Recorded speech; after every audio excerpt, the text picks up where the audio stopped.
Nzula. We do this every Tuesday from 8 p.m. to 9 p.m.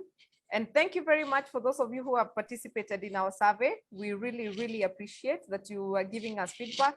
If you haven't, please do so. And I'm sure my team is here and they will share the link. Please give us feedback on how we can improve or how we can get this better, or how we can discuss topics that are very relevant to you. And which speaker you want to come back. I know Nancy is coming back for the second time. So, and congratulations, you also made it on the list. Oh, thank you guys. Good to hear.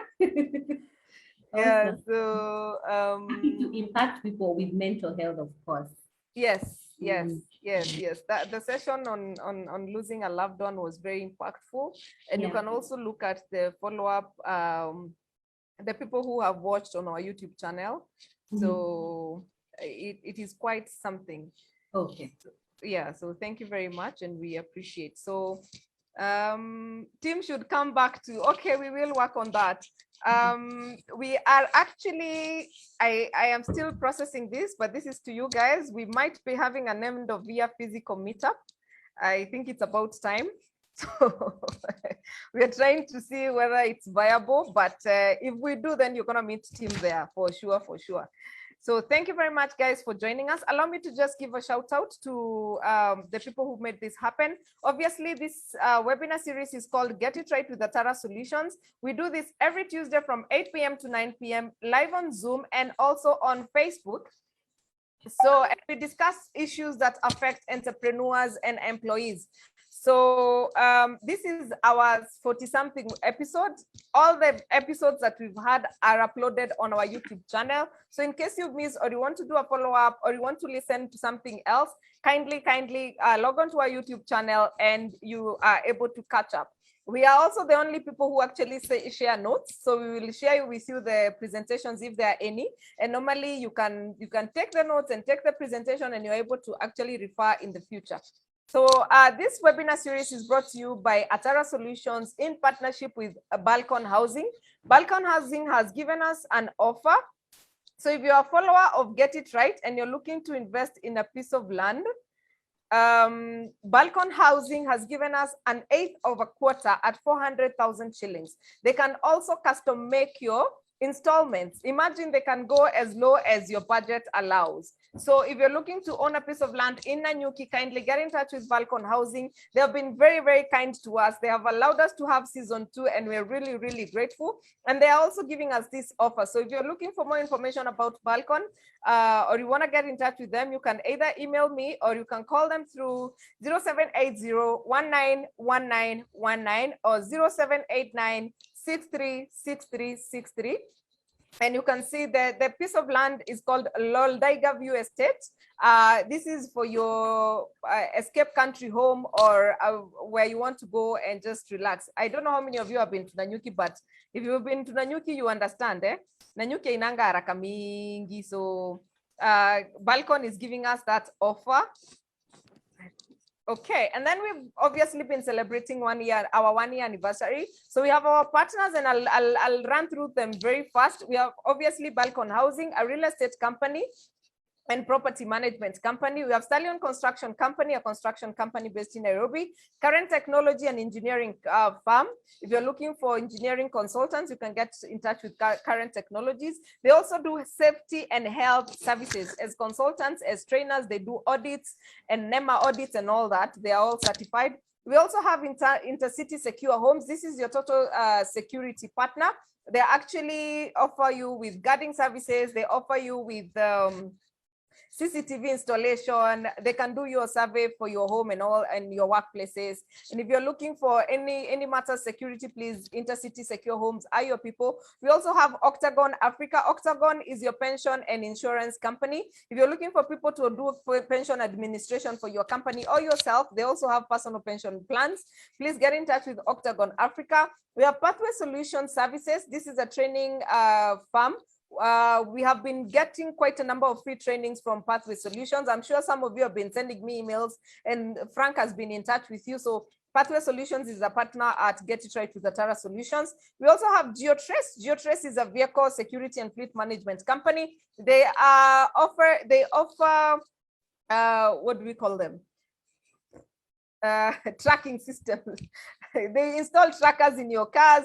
They can also install a car alarm system. So GeoTrace is your fleet management partner. We also have Shushi Naturals and JC Beauty. They deal in natural hair and beauty products. So if you're looking for shampoo, you're looking for your face wash, you're looking for anything that goes with natural hair and beauty products, you can get in touch with Shushi Naturals and JC Beauty. They actually have very good details on their Facebook and Instagram pages.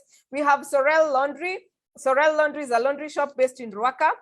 They do same day delivery. So if you're in Ruaka or Kiambu Road, please don't usiharibu mikono. Just get in touch with Sorel Laundry. They're located behind Quick Mart in Ruaka. Then we have the Career Management Center. Career Management Center is a HR consulting and training company. Jane Mutisia is your career coach. She has coached a number of you, and I'm sure some of you are here courtesy of Jane Mutisia. We also have Favored Cakes and Caterers. They offered us cakes when we were celebrating 1 year anniversary, and the cake was excellent. Ask Agatha, she was the winner. So all our partners have been able to give you something. I think we're remaining with Shushi Naturals, the offer for car tracking on GeoTrace. By the way, if you want car tracking installed for you, you can email me and I'll give the offer to you for free. We have given the rest. So today we have Bernice. I don't know whether you guys remember Bernice. She was here speaking to us about picking up the pieces. So Bernice is offering us an coaching for somebody in the session today who has been contemplating suicide because of job loss. She's gonna walk the journey with you until prepare you for the job market. Hopefully that will be a blessing to somebody. So this is an offer for everybody who is here. Yes, David, we can have a chat for sure. So allow me to just let the speakers of the day take on the session, because it's 8:10 and today I have decided we are starting like at 8:05, because part of the feedback we are getting is we need to stop ending the sessions at 9:30. If you're ending at 9:30, we put on the flyer that we're going up to 9:30. But sometimes it's your questions. Anyway, we'll try and balance. So allow me to just let Nancy take on. She will also introduce, she'll allow Warimi to introduce herself. Nowadays, I let people to talk about themselves. We are fixing this nation, including in personal understanding and knowledge. Take it away, Nancy. Asante sana, Grace. Hi, everybody. I'm so happy to have this opportunity to talk to you on matters mental health. And we are going to be focusing on suicide. There has been an advocacy going on decriminalizing suicide, because under Penal Code 226, it is a criminal offense, and the penalty is a 2-year jail term. So as mental health practitioners, we have been on the forefront rallying so that there can be decriminalization. And this is as a result of the findings that a lot of suicide cases, attempts, or contemplations are as a result of mental health disorders. So thank you so much for giving us this time and joining the conversation. My name is Nancy Kabiru. I am the founder and CEO at Hisia Psychology Consultants, and I will be working and talking with Waremi. Waremi is a very good friend of mine, and she's the founder and runs Let's Go Mentor, and I will ask her to introduce herself, and then we carry on. Waremi, karibu. Okay, thank you, Nancy. Thank you, Grace, for giving me the opportunity to speak here today. Also, hi to everyone who's on the call. I hope our session will connect with you and you'll be able to understand more on matters mental health and also on suicide. As Nancy said, my name is Waremi Karinge. I'm the founder and CEO of Let's Go Mental Kenya. At Let's Go Mental Kenya, we basically advocate for mental health, get people to understand what mental health is, get people to understand different mental illnesses, and of course, the most important, which is referring clients to the right professionals. And in this case, my main referral is normally Nancy. So yeah, thank you for inviting me here today. Thank you, Waremi, and you do a brilliant job. I love waking up to seeing the posts you have and your passion to mental health. So I will be speaking as an expert today, and Waremi will be speaking as someone who lives with a mental health condition. And isn't she beautiful, guys? I know you're envious of the hairstyle. Especially the color. I know. And very eloquent. Waremi is very confident and eloquent and has really a deep passion when it comes to mental health. So with his year, we teach you to have a healthy lifestyle so that you have a healthy mind. So I'll kick off our conversation with 2 facts where we look at the human brain. Our conversation, this is a conversation, it's not a webinar, it's not a presentation. So that's why we are not sharing a screen, but feel free to note any question you may have. So I want to kick it off with the 2 facts where the human brain has 100 billion neurons. Did you know that? And each neuron is also connected to 10,000 other neurons. And all that factory sits on your shoulders and my shoulders and your friend's shoulder. Meaning this is the most complicated object in the universe. So when we are talking about mental health, we are looking at how your mind functions, how those neurons communicate, the chemicals involved so that they can transmit the communication. So we will address your thoughts, we'll look at your behaviors, we'll look at your emotion. That is a fact. For us to be able to rate where you are mentally, those 3 have to be addressed. Now, on to our topic, where we are looking at suicide prevention and reducing the numbers such that we can say, hey, we've conquered suicide as mental health advocates and as a human generation, because we should be wired to preserve life or to want to survive or move on to and have the next generation. So what we need to know is that that's fact number 2. Suicide will not discriminate on gender or age or economic status, your education level, your religion, or your race. It does not. It doesn't matter. Because mental health, I keep saying this, exists in a continuum. So on a scale of 1 to 5, right? Where 1, you feel really, really low, lack of drive, and you would say at that time, you're sort of like depressed because you lack motivation, right? And at 2.53, that's where we consider you're normal. You have drive, you're passionate, you feel good, you want to wake up, you're energetic. Then at 5, then you're suffering anxiety, right? So you have a lot of energy, but at the same time, you're anxious, you're unsure, and your self-image, or you start doubting your abilities. All those things contributing to your mental health. And if you look at that, you will notice that external factors will also affect how you relate with others, how you behave, what you think, and will also form your perception, right? So even when it comes to suicide and the prevention of suicide, there is external factor and there is internal factor. We find a lot of stereotype or stigma around mental health.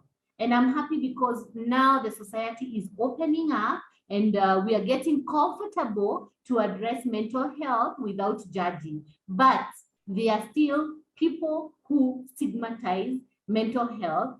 And you can do this in 2 ways, where you discriminate an individual or yourself directly, okay?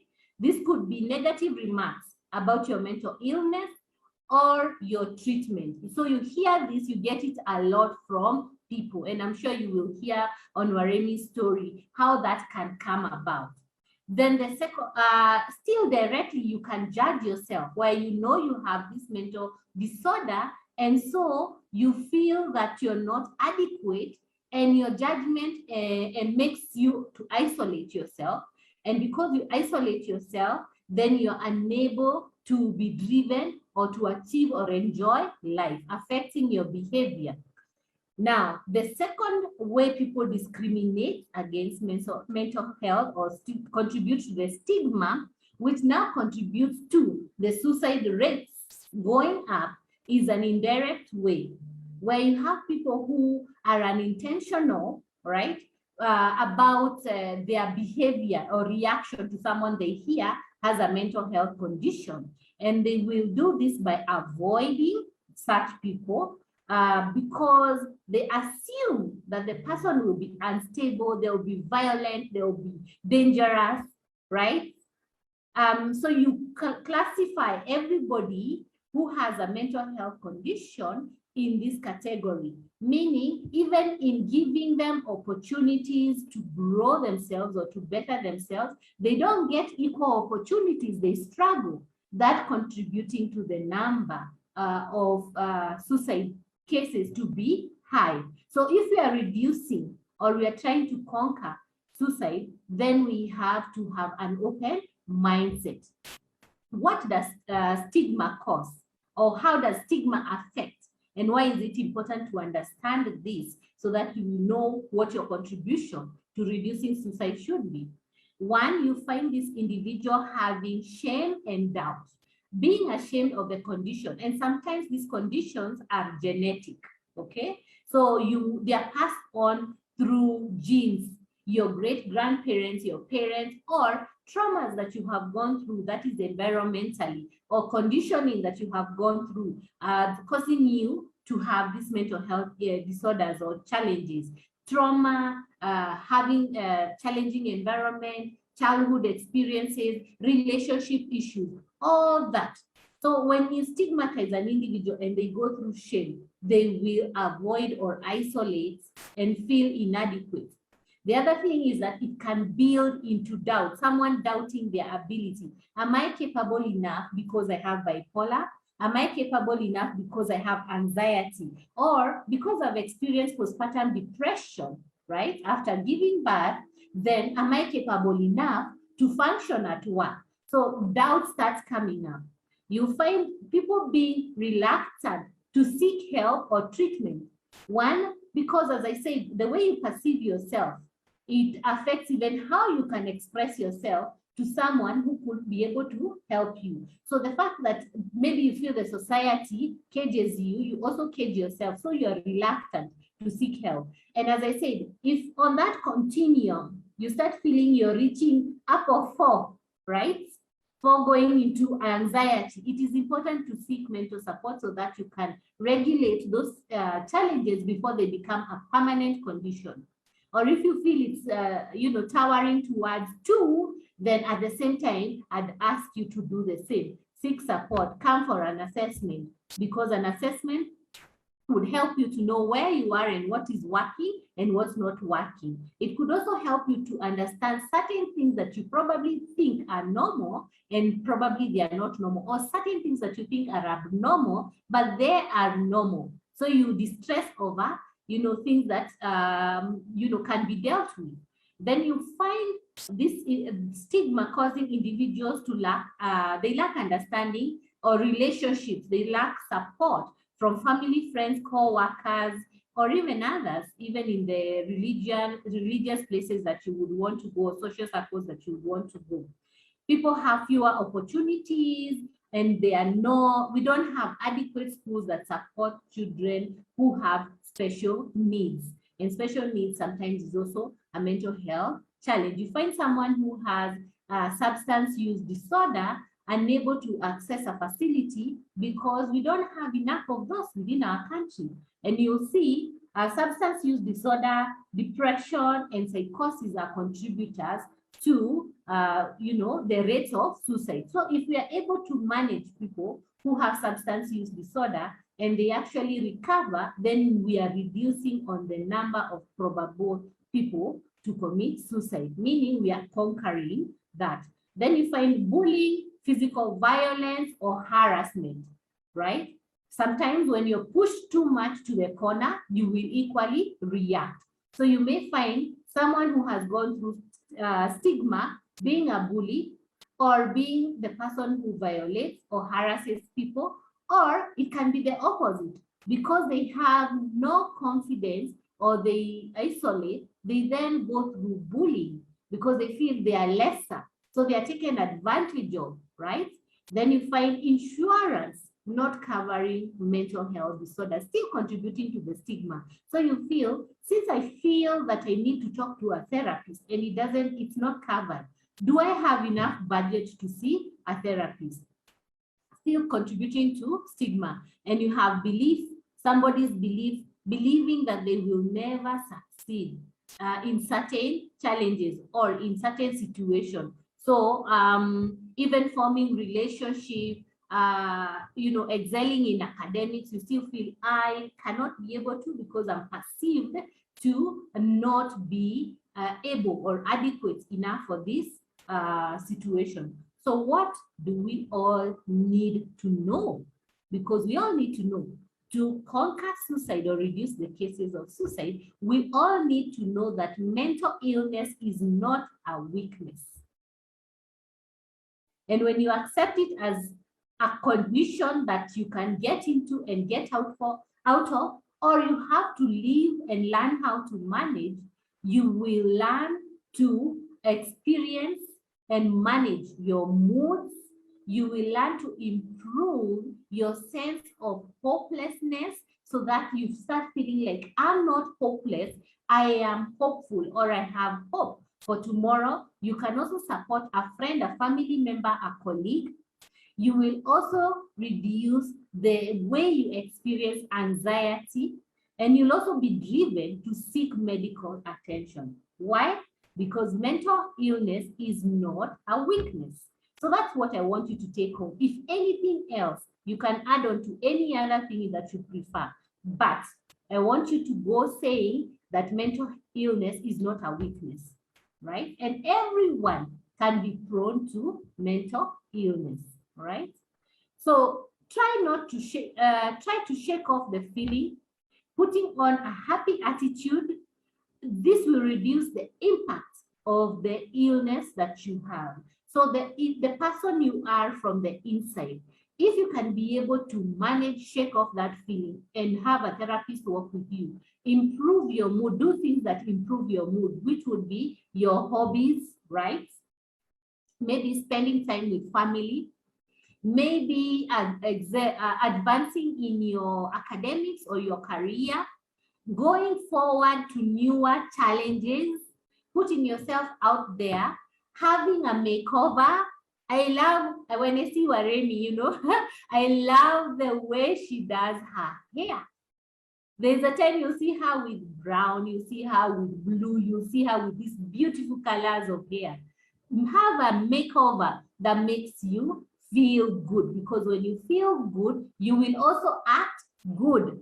And when you act good, you will also attract that positive energy, right? So with treatment, another thing you need to know, with treatment, you can reduce the disruption to work, to school, or your personal life.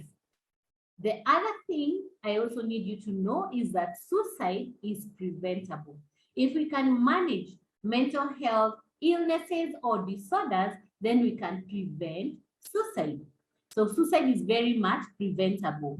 And what are the warning signs that you need to know so that you know what to look out for in yourself or in someone who could be contemplating suicide, so that we can conquer suicide? You need to notice if somebody all of a sudden loses interest, right, in things that they previously enjoyed. You find that they have isolated, they've gone quiet, they are not as driven as they were before. We all have different personalities. I want to agree with you, because I'm sure you're thinking that if I'm an introvert, how will somebody notice that I am no longer enjoy the things that I used to enjoy? The people who know you will know, right? So when you lose interest in things that you used to enjoy, when you find somebody researching so much about death, as a mental health practitioner, the people I work with, some of them, and they have allowed me to talk about this, come to me with a lot of research about suicide. So when you realize somebody has this keen interest, then you know they are already thinking about it. When you realize someone who was active on social media closed down those social media accounts, then it's good to reach out and find out whether they are okay. And it's okay to call someone and ask, hi, it's been a minute. Are you okay? Is there anything bothering you? Could I be of help? What would you want me to support you with, right? It's important to ask these direct questions so that someone knows that you care for them. Don't beat around the bush, because around that time, they probably want to hear the shortest and closest thing that can save their life. You can realize somebody has a plan, or is if they are contemplating suicide, they have a plan, or they talk of what they wish would happen in case they are not there, right? And these are not aged people. You know, natural life progression is that you either die of a disease, an accident, or of old age. So if at your young, youthful age, you're starting to talk about this, then you probably have an undiagnosed condition. When you find someone giving away treasured items or having change in mood, then these are indicators of, yeah, they are not okay. And if they are not okay, remember, depression, as simple as depression sounds, it takes only 2 weeks for someone to be diagnosed with depression. That is, if you have low mood, you lack appetite, you have sleep challenges, you have no excitement, right? You have a headache, you feel hopeless, you feel helpless.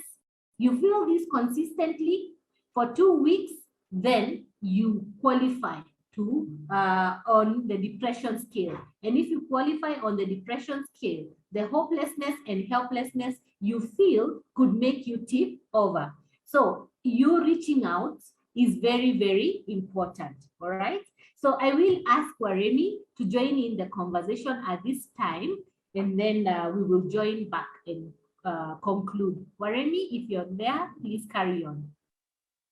Okay, thanks, Nancy. So hi, everyone, again. As I said, my name is Wareme. I am a person with lived experience, or what you can say, I struggle with severe depression and anxiety disorder. I was diagnosed in June of 2015. So it's actually been 6 years and a few months. I still sometimes can't believe that I've walked this journey for that long and I'm still here alive and kicking, because it's not an easy journey. It can be very, very difficult, very confusing, and very lonely. So as Nancy mentioned, some of the symptoms of depression or some of these mental illnesses is actually suicide. And this being Suicide Prevention Month, we decided that it's important for us to speak about suicide. And this is actually my third time, this time, Nancy. For the 6 years I've done advocacy, I have actually never talked about my suicidal thoughts and the suicide attempts. Well, suicide attempts, not really, but the suicidal thoughts that I've had, because I find them very personal and very painful. But I would like to just let people know the first thing is that someone who has suicidal thoughts, or someone who is attempting suicide, or someone who has died by suicide are not selfish. Because we always say, oh, that person is so selfish. How come they did this? Or it is not attention seeking. The thing we need to know is that it is a cry for help. Whichever the way you want to look at it, fine, the person might have a mental illness. That is one of the key symptoms of, say, like depression, you know, but there are other things also that can cause someone, environmental factors. But whatever it is, ultimately we need to realize, or we need to know that it's a cry for help. Now, personally, my suicide, so as I said, I was diagnosed in June of 2015. However, I had been suffering for 7 years with depression and anxiety prior to that. So in 2008, that's when now I started experiencing these symptoms. I remember I knew that something in me had changed, but I didn't know exactly what it was, you know, because I used to, I'd lost my confidence, my self-esteem was very low. I was always seeking approval from my friends, from men, from, you know, just everywhere. I'd also gotten into substance abuse. If there's one person who enjoyed this life, it's me. But then now I didn't realize that I was actually using alcohol to try and camouflage what exactly it is that I was going through. So it just used to be a vicious cycle of not loving myself, having low self-esteem, not having confidence, having suicidal thoughts. And then the cycle just keeps going on, and you keep spiraling. Because I remember I kept asking myself, what's wrong with me? Why am I so ungrateful? Why am I thinking of suicide? Like, who does this? You know, at that point in time. So I used to blame myself for my suicidal thoughts. So you can imagine with this blaming myself, I'm just getting worse psychologically because I'm hating and hating myself more and more as the days go along. Now, after my diagnosis, I have definitely suffered from numerous suicidal thoughts, but I'll share with you 3 incidences that I feel that, or I'll share with you 3 things that I think are very important. Now, the first one is that for me, I had always looked at, if I was to take my life by suicide, it has always been to jump over the balcony. And that is something that I have had for years, even that 2008, 2009, 2010, as I'm telling you, those are some of the thoughts that always used to come through. And I've come to see something. Maybe Nancy, you can just let us know about you can confirm this to guys, but if someone, say for example, has contemplated suicide by taking pills, very rarely will you find them looking for another suicide option. It will always be like, now for me, for example, it has always been throwing myself over the balcony. So that has always been it. Even when I've thought about, say, hanging myself, or I've thought about taking medication, I always go back to the jumping of the balcony. Now, usually to describe to someone exactly what it is you go through when you're suicidal is very hard to put it in words. But what I can try and describe to you is that, think of someone in an ocean. You're in the middle of the ocean. You're somewhere all alone. There, you can't see any ships. You can't see people swimming. You can't see anything. You're just floating in the middle of the ocean. And then you slowly start sinking. Now you're sinking into that darkness, that intense darkness. You're no longer able to keep afloat. You have tried and tried and tried to keep afloat, but you no longer can. So you just slowly start sinking. And the only option at that point is to take your life by suicide. There's nothing that will make sense. Even if you tell me, oh, but you have a good job, why are you having these suicidal thoughts? Or, oh, there are people who have it worse. You have all these things going on. Why are you contemplating suicide? All those things cease to matter. They no longer matter, because you're just in a place of intense pain, intense loneliness, intense confusion, and nothing can make sense. And the reason why I have mentioned this about telling someone people have it worse, that is not a way of consoling someone who is suicidal. At that point in time, as I said, imagine yourself in the middle of the ocean, there's no one around, it's pitch black, and you're slowly, slowly, slowly sinking. You have nothing to hold on to, and that is all you just feel like suicide is just the last option. So the 2 situations I would like to give is one of them was in January of 2018. Now, for someone with depression and anxiety, the symptoms normally start presenting themselves slowly, like some of the things Nancy said. Oh, maybe before I get into that, I would like to mention that once someone is diagnosed, like currently I'm diagnosed, I'm on treatment, I take medication, and I'm also on therapy. But despite all this, there are times I'll find myself getting into a relapse. So I might be good for like 2 months, and then slowly, slowly I get into the depression again. So that tends to happen a lot. And that's why the suicidal thoughts tend to come as well when you're not in a good space. So this January 2018, I could feel the symptoms of the depression coming in. But then, as human beings, as the way we are, even despite the fact that I knew I have a condition, I would ignore it and be like, this thing is going to go away. Let me keep myself busy. Let me interact with people so that this feeling that I'm experiencing can go away. So I remember around that time, I didn't want to be alone in my house. I would always just look for people. Let's go out for lunch. Let's go for dinner. Let's go out. I just wanted not to be alone in my house.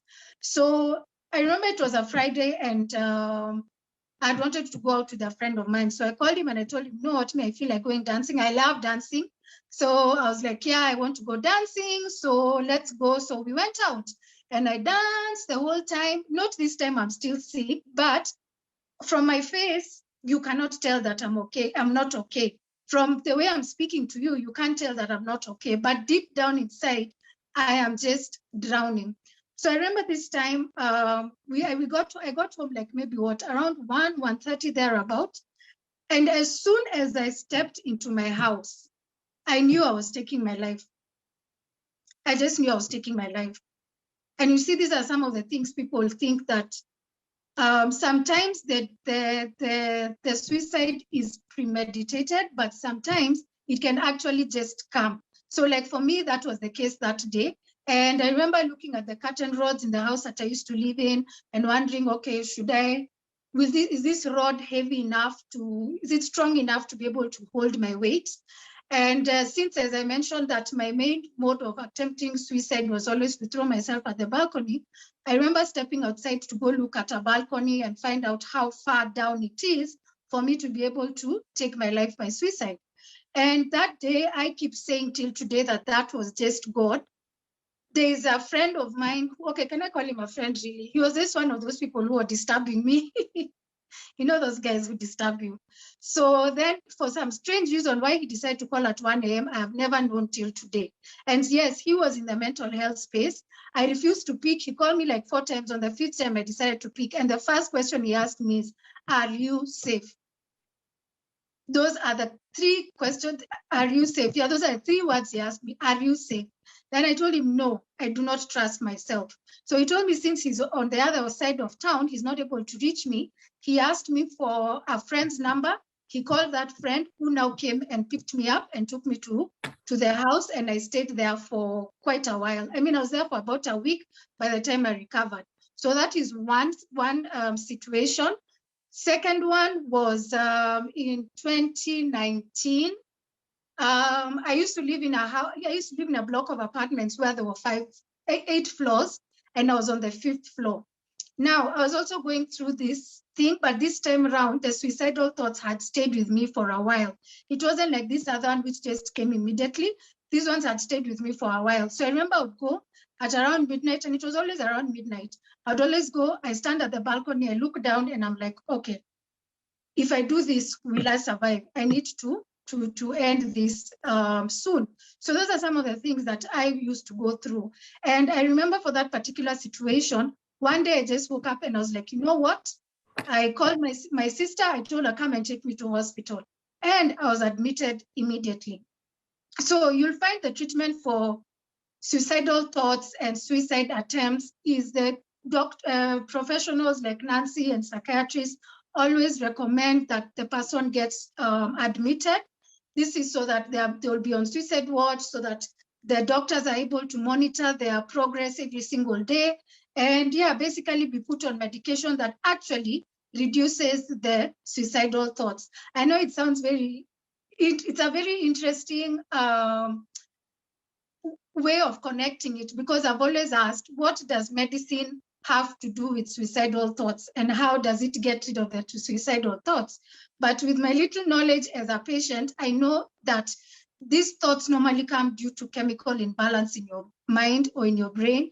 The neurotransmitters, I won't get into the scientific part, I'll leave Nancy to do that. But basically the medications help to alleviate the suicidal thoughts and the suicidal attempts. So in a nutshell, that has been my story. Right now, yes, I look very healthy. I've been healthy for, I think, 2 months now. So, and one of the things where I really, really love sharing my story and talking to people about depression is because they need to know anyone can get a mental illness. Nancy said earlier, mental illnesses are not a sign of weakness.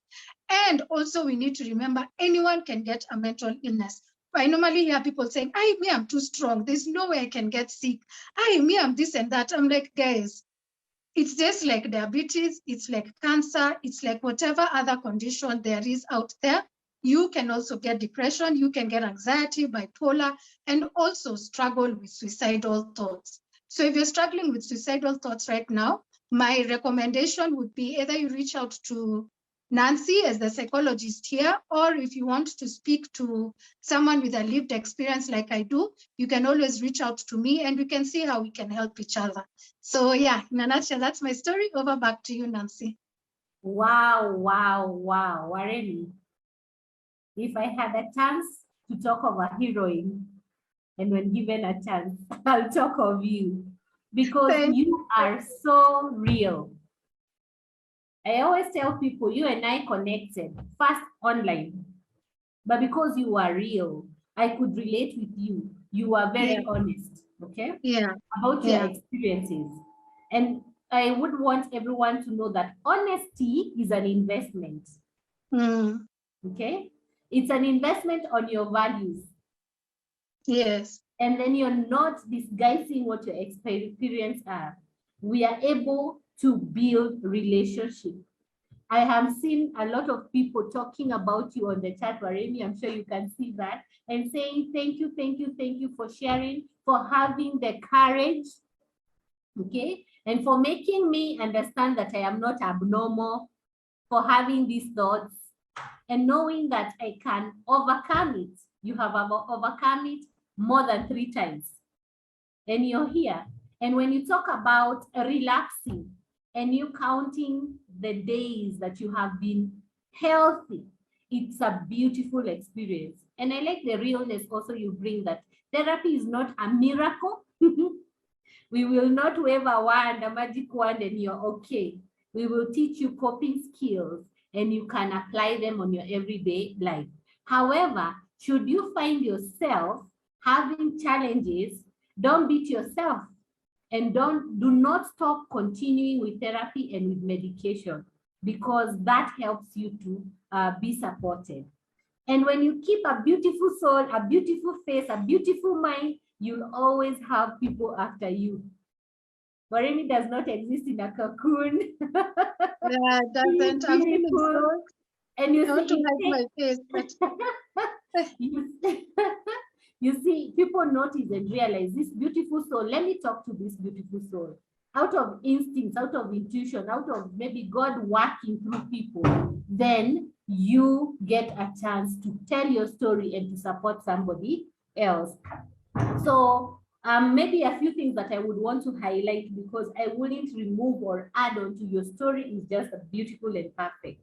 I'd want to just highlight that people who go through rejection a lot, okay? Maybe in a relationship that you have invested in so much, family, you lose a parent, and then you have sibling issues, trying to have the inheritance, or you have an illness, you've been diagnosed with an illness, and you go through rejection, you apply for job interviews, that can chip on your self-esteem, okay?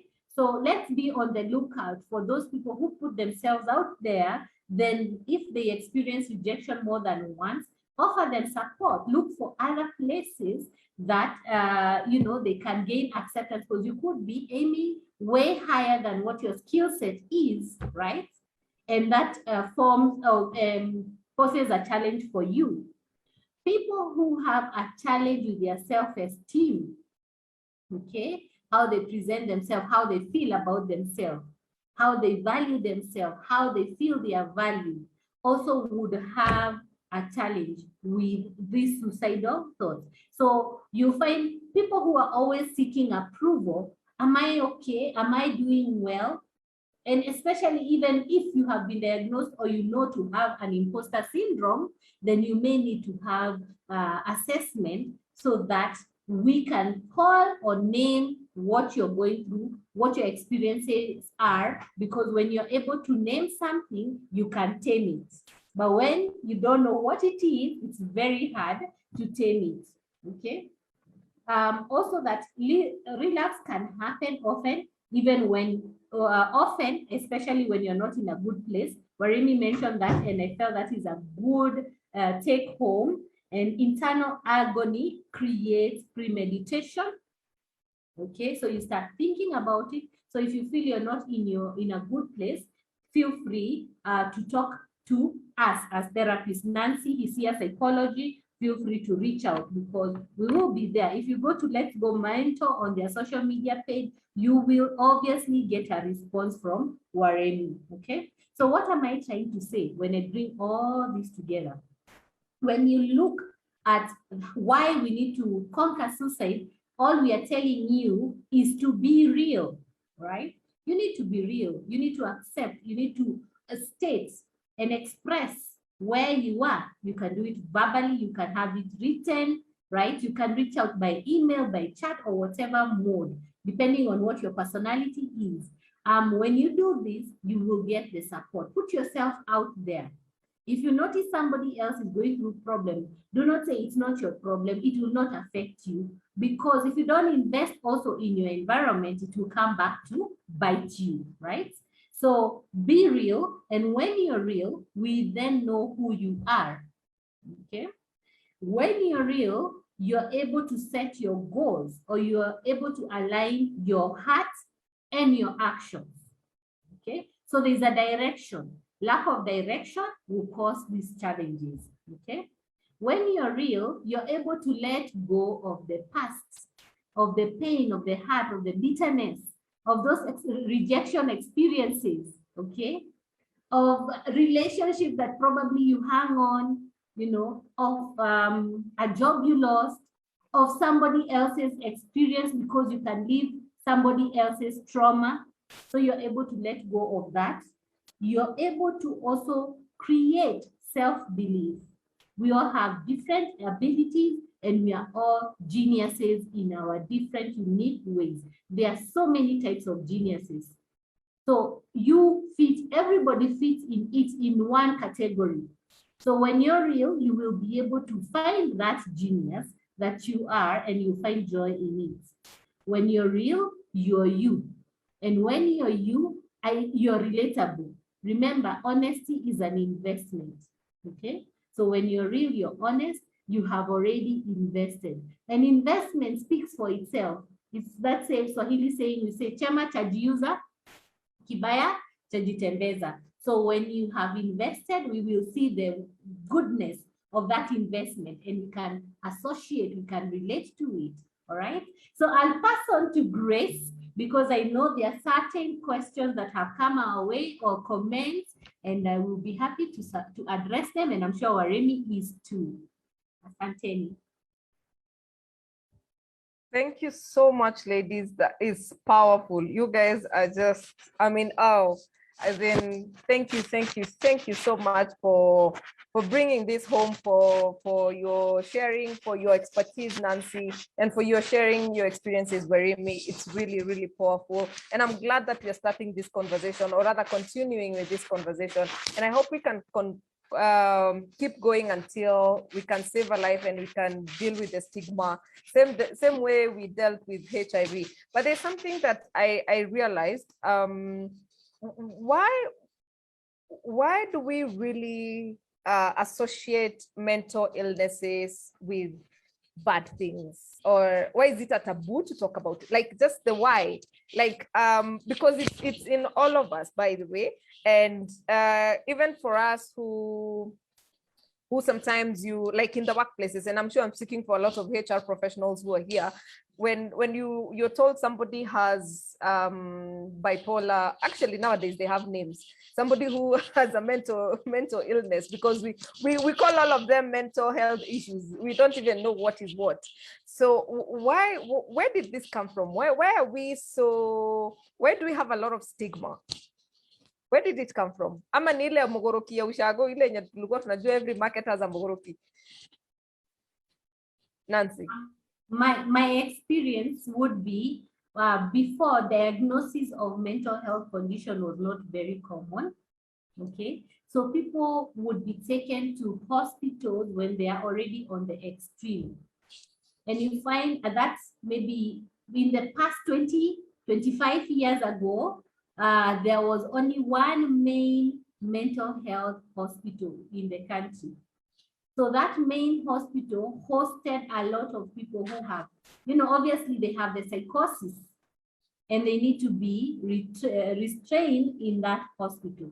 So when you're taken there and you're told you have a condition like them, you then feel no, you then want to run away, you cannot relate with it, okay? So then that association of very little, lack of facility, people who go to that facility are on the extreme.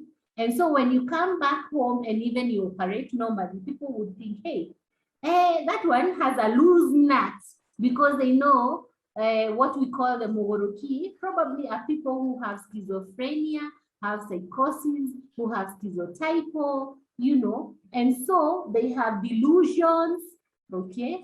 And because of this delusion, then we associate all mental health conditions with that. When someone has gone through extreme trauma, in most cases, you find there are women who, there is a certain percentage of women when they give birth through the natural process, because of that extreme pain, they then go through a challenge with the way they express and relate to people, because their body is still stuck with that feeling.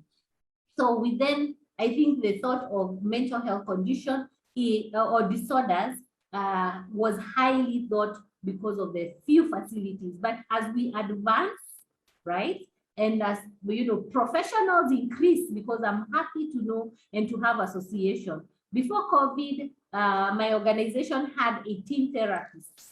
So you can imagine those are how many opportunities and how many people can be reached by this one organization. Making mental health assessment accessible to almost everyone within the country. So that is the thing. The other thing is also the cost. You'd find organizations feeling the person with this challenge would cost us time when they have to go for treatment, not understanding that they don't necessarily have to be hospitalized. They can manage the condition with medication and with therapy. And they can equally be very productive, because certain conditions make people very productive or focus on their work. So it's just not negativity. There is positivity with that. You find someone who has, what is this personality disorder I mentioned about earlier? It's gone, it will come. So you find this particular people having a drive for perfectionism.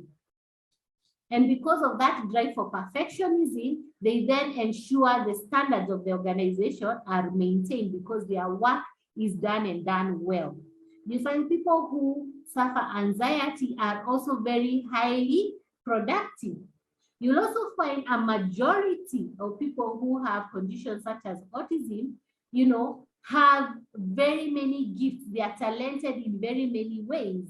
So they could be artists, or they can multitask in multiple roles, okay? So they will, and they are very helpful and vital, because they know or they feel, since I'm challenged, I have to compensate with productivity if given a chance, okay? And if accepted, if appreciated, they compensate with that. So the condition I was talking about is an imposter syndrome. Okay, you find people who have imposter syndrome being very good with their work or with what they do. If they run organizations, it's good. If they are employed, they are excellent, right? If it is in running a homestead, they are great. They only have challenges, say, with personal relationships where emotions are involved, because they have focused more on cognitive and probably have not developed the emotional ability. Over to you, Grace. I hope I have answered that and that Yes. it makes sense. Yes, you have. I think we are all learning. Somebody is saying, Daktari, were you thinking of OCD, the condition you forgot? But Francisca Maswe is saying, can one pull out completely to enjoy full mental health? I will ask Waremi to tackle that. And thank you for the OCD answer. OCD can be one, and the imposter syndrome can also. Waremi, please take that one on. Okay, I'm not too sure what she meant by pull out. Maybe she can. Like, is there complete healing? Like, can you completely be mentally, like no attacks, no relapse? Nancy, please Yes. answer that question, because she actually, let me tell you, Yes. I've not come across a psychologist or a psychiatrist who is willing to give me a definite answer. I think maybe it's because Hapo mmeniweka kwa bata. I'm like, you never get better. Then they're like, well, you can learn to live with it. So let Nancy answer that question. Wow. So I think I'd look at it at what stage did you seek support? Okay, because there's an illness and there's a disorder. Okay, so at what stage did you seek support? You find cases of depression, you can be on medication for a certain number of months, and then they keep reducing the dose for you, and you learn, then your body starts learning to live without this medication. But there are other conditions like schizophrenia, right? Like bipolar, that you have to take this medication, all right? And you have to learn to live with that. And you also have to learn to have a lifestyle that supports you as an individual, right? So you watch what you eat, because certain foods would trigger production of certain hormones, which could interfere with your functionality or where your body chemicals are, right? So it is a process that you have to marry so many processes, but it is doable, right? With anxiety, you can learn how to manage anxiety. Actually, with most anxiety, you do not need to get medication unless it is extreme or it is as a result of another condition. So the anxiety is a comorbidity challenge that comes with another illness. So with anxiety, people who have panic disorders, panic attacks, you can learn how to live with that or how to manage through therapy, okay? And even if you are put on medication, the doses will be reduced. Maybe you could be put on medication so that your body can regulate what you cannot regulate. Remember, mental health challenges are internal. We cannot see. We can only tell by running certain tests and assessments. That's what will indicate or will tell us. So even if, like now, Waremi has spoken, and I'm sure a lot of you have related and you have felt what it feels to live with a condition.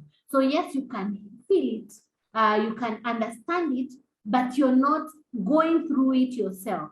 So you have to work with this individual who is going through this challenge and realize the environment is not constant, okay? So if today they came and everything was functional from where they came from, you could give a coping mechanism that can work. But if their environment then tips or changes or causes them distress, then the mental health condition, because they're already prone to it, can reoccur, okay? It can reoccur. And I want to tell everybody, you have gone through depression. All of you have gone through depression. Yes, probably it wasn't diagnosed, but you're functioning okay. Sindio? And you've also gone through anxiety, especially when you're going for job interviews, starting college, you know, or a business. You're thinking of applying for a loan, investing in a property. You know, you ask yourself, is this the best decision for me? You also go through anxiety. COVID happened. We were uncertain of how long, how is it going to affect everyone? So we all had anxiety, but you're okay. So anxiety, isn't it a mental health challenge? Depression, isn't it a mental health challenge? Are you not okay now? So until you have been diagnosed, you have been able to name what you're going through. That is the only way we can say, definitely, this is how you deal with it, or this is how you don't deal with it. But without naming it, we are on a limbo there. All right. You're such a professional. There's okay, it's 9 already. My people, please allow us up to 9:10 so that we can take a couple of questions. I hope you don't mind. I know one of the feedback we got is that we need to be stopping at 9 if we have said it's 8 to 9. But for today in our Omba, let's just give me a few more minutes. Allow me to also remind you that this session is brought to you courtesy of Balcon Housing and Stallion Construction Company.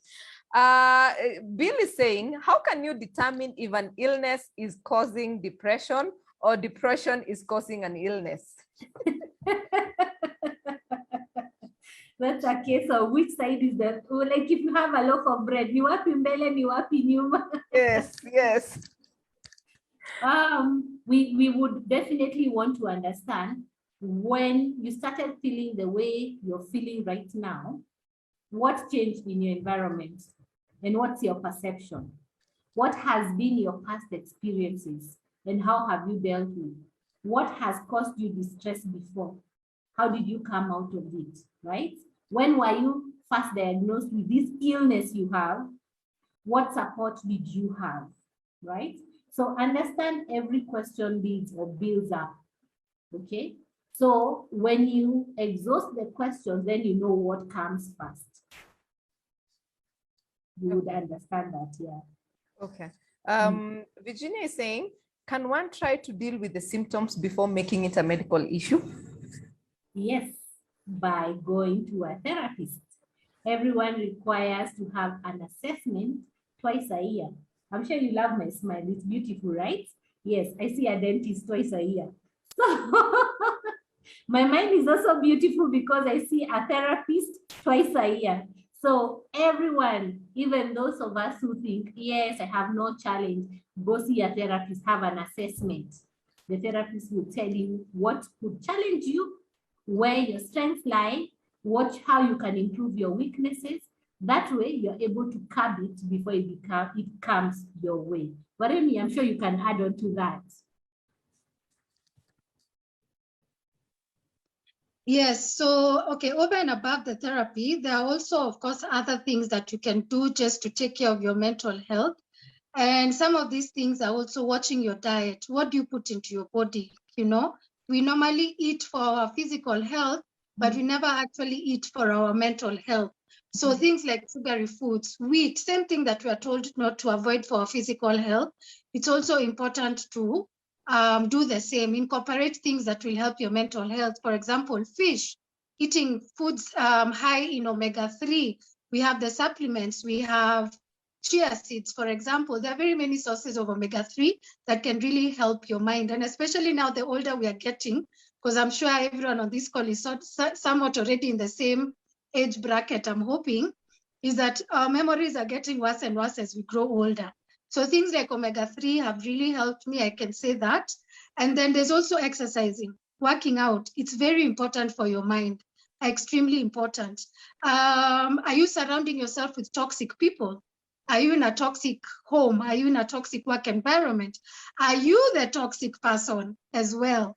You know, how are you going to handle that? How are you going to handle having a toxic partner or a toxic boss? How are you going to deal with that? Also, something else I found that really helps is journaling. I know men don't like doing this, but I have like very many journals where I write my thoughts, where I write what I'm going through at any particular day. And I also find it really helps me, especially when it comes to being for gratitude. You know, the days when you're feeling low and life doesn't seem to be working the way you want to. So always going back to your journal and going through the things that you're grateful for also can really, really help. So I could say top of mind, that is what I can think of. If there's anything else, I'll add in the comment section. Thank you very much, Remy. There's a question by Karen, which is because she's asked a question that I wanted to ask. But before we get to Karen, John is saying agoraphobia levels have challenged very many people during the pandemic, especially with no end in sight. How do we help others? First of all, what is agoraphobia? I'd ask him to elaborate, but what I understand agoraphobia as is the fear of being in the same space. Because of the way COVID is transmitted through air, you find that a lot of people have fear of being limited or confined. So a lot of people would avoid probably public transport, being in public spaces, yet we are social beings, right? So everyone needs to take responsibility. As I said, even to conquer suicide, we all need to take individual responsibility and support our friends as well. So what are the measures you're taking? Are you taking supplements? Are you eating healthy? Are you wearing a mask when you're going to a crowded place or public spaces? Are you washing, right? For ladies, yes, cover your hair. And then when you get home, make sure you take a shower so that you can run and function your life normally. If you are not able to do this and you have anxiety, or people who have anxiety would probably see this situation be more heightened than those who don't have anxiety. So agoraphobia can be extreme for them. So how also are you managing your anxiety, and what are you doing to support yourself, to support those who are close to you? But he can elaborate if he meant something different. Okay. I have seen my teacher commenting, and I have to read my teacher's comment. This is by default because she made me kind of who I am. Jerry says, you learn to live with it. On early stages, medication can intervene. Also identifying triggers and managing them, social network and support to support your journey. This is on the question on how to manage. But now onto a very important question. We need to discuss, Karen is saying we need to discuss about what is happening to candidates. Too much pressure from school, high expectations from home and school. How do we handle this? And I like this question because we had one of our daughters, and I mean daughters because she's a daughter to a group of her friends, and she had tried, she was contemplating suicide, and this is because of pressure. And I say this because I've seen my daughter sleep at midnight doing her homework, and she's 12. So I keep wondering how safe is this, or what can I do, or how as a society can we support these students, and especially people who are in class 7 and class 8, because the pressure is real. Oh, wow. That's a deep one. Hi, Jerry. I want to believe it's the same Jerry. Yeah, it's Jerry. Yes. Jerry, you know, awesome, yes. Awesome. And of course, everybody. Waremi. I'd like. Sorry, yes. Are you able to take that one, or go ahead? Okay, maybe I can just say something small and then now you can proceed. But one of the things that the mental health stakeholders are trying to do in the country is that they're trying to get the Ministry of Education to have mental health classes in primary school and high school. So that is something that is currently ongoing. I don't know how far it has reached, Nancy, but that I think it's something that can kind of give the parents a bit of relief, that or a bit of comfort that actually the government is doing something. Now the problem is the time, because we know our government, but at least on that one, there is actually something that they are working on. And then also I could add that sometimes it's also good to, one of the things personally I've found is that many of my friends come to me to speak to their daughters, you know, and it is always those ones of, oh, come, let me come and pick you. We go for ice cream or do that. Because sometimes for a child speaking to someone who they don't view as their parent, they can be much open to them and they would actually want to interact with them better. So if it's possible to get maybe a family friend, a cousin, an uncle, whoever it is, to speak to this child, I think also that would really help, because we all know how we used to look at our parents when we were young. This one, they know what they're talking about.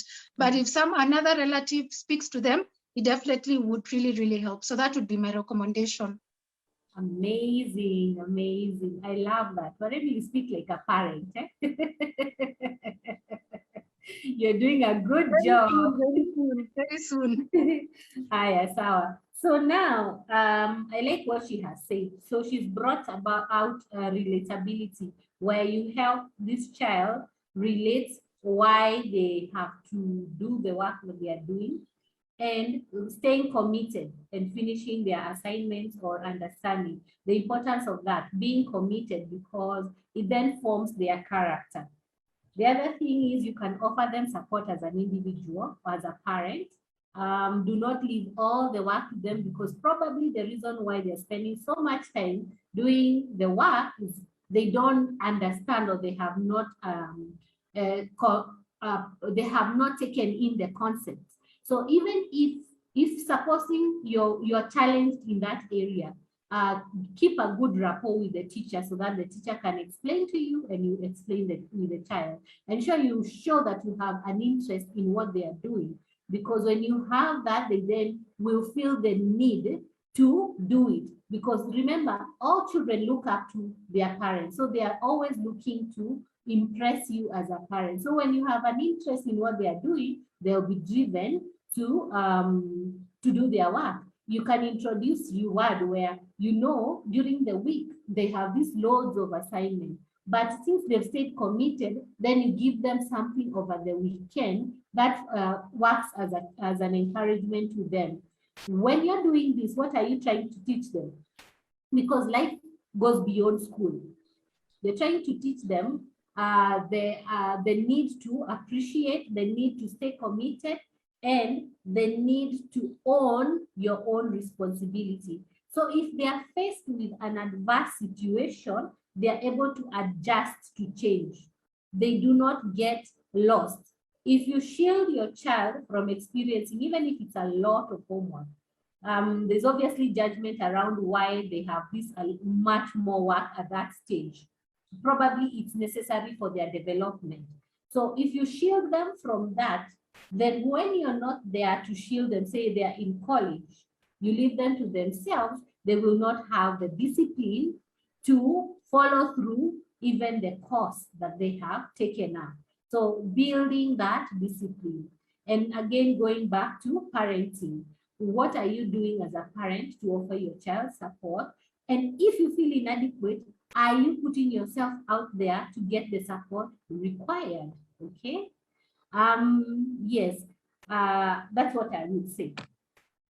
All right, all right. So thank you very much, Nancy, for that highlight. I know we are going past session, but there's one last question from John, who's saying, how do we deal with rejection and undermine in workplaces or from colleagues? And as Nancy or Warimi takes that, I want to ask anyone in this audience who has lost their job and they would need a coach to work with them in terms of doing their CV, in terms of revamping their LinkedIn, in terms of working with a coach. Please just put either put up your hand or chat on the chat section, and we are going to give you this service for free, courtesy of Burnett or Bernice Karanja. You can check her out on LinkedIn. By the way, she's shared, and I'm sure some of her team is here. So if you have lost your job or you're looking for somebody who can work with you, help you do your CV, help you through coaching in terms of interview, in terms of how to position yourself, or just preparing you mentally into your next job, so that we can deal with the anxiety of job searching, because my God, it's also a total session on its own. But however, how do you deal, Nancy? How do you deal with rejection and undermine in the workplaces? That's a broad one. Maybe you can think of that topic, but I will try and give just a small hint. But it's a broad one, because the reason why probably there'll be rejection or undermining is because the working environment is toxic, and it can be toxic because it's coming from beneath or coming from above. It could also be toxic because it is not in line with your skill sets. So then you feel all the time, like they are watching you, or you're inadequate. So if you've gone through rejection, we first of all need to understand where your self-esteem, self-belief, what your skills are, and if that is where you would want to be, right? And what keeps you at that place. Because some of us keep jobs because we have to meet needs, or we have demands, things that demand that we have to meet, not because we actually enjoy what we are doing.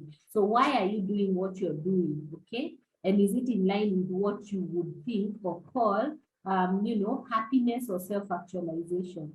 So as I said, it's a very, very broad thing, because you are the one asking. If you're the victim, you're asking, but the person who is causing that pain on you is not aware and is not here today. So how do we support you and without we are not affecting or impacting them? That's why I'm asking Grace. We can have a topic where maybe all the HR or people who run organizations are also invited to understand what goes on below here and what is considered as toxicity that leads to someone feeling like they are rejected. However, you can also reach out on the side and we can talk further. All right. Thank you very much for that input, Nancy. Allow me to just inform you that this webinar is brought to you by Atara Solutions in partnership with Balcon Housing and Stallion Construction Company. I have seen about 7 people who want this coaching. Now I'm going to give you a challenge further.